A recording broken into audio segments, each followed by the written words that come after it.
People with visual impairment are more prone to injury. Do you want to be the cause of that? Me neither. Let's talk about how you can arrange your house and your living space to make it safer for somebody with visual impairment.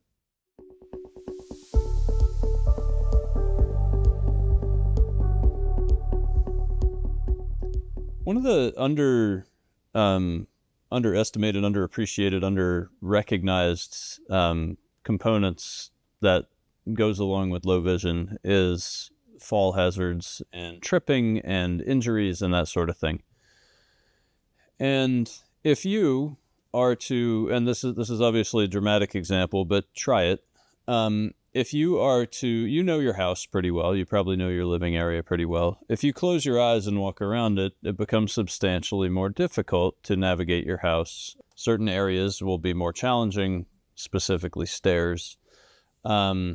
Now, if you think about your house that way, as if, hey, I have to walk around the house with the eyes closed, how would you make your house safer?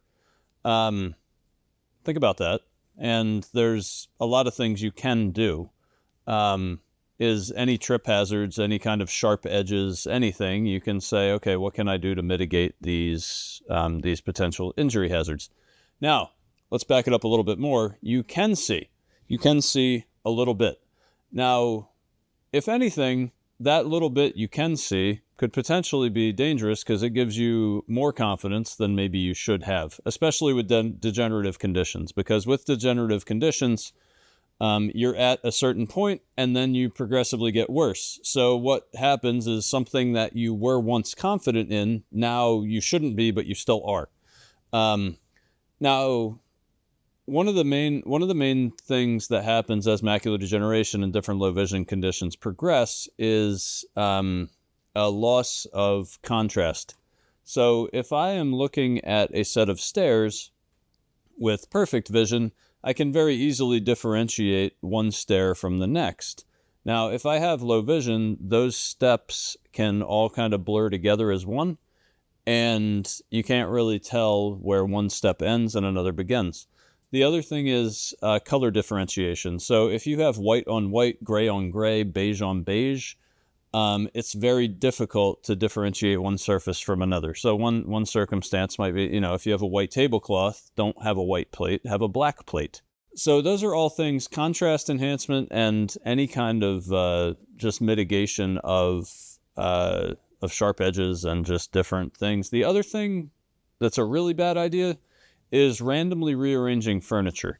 So if you can, stay consistent, or if you rearrange it, make sure you tell the low vision person or the person with impairment so it doesn't come as a surprise. Because basically, as your vision deteriorates, you come to rely on other senses. So you might be used to, where you might be used to seeing things and reacting accordingly. They might be more used to touching or hearing or smelling or something like that.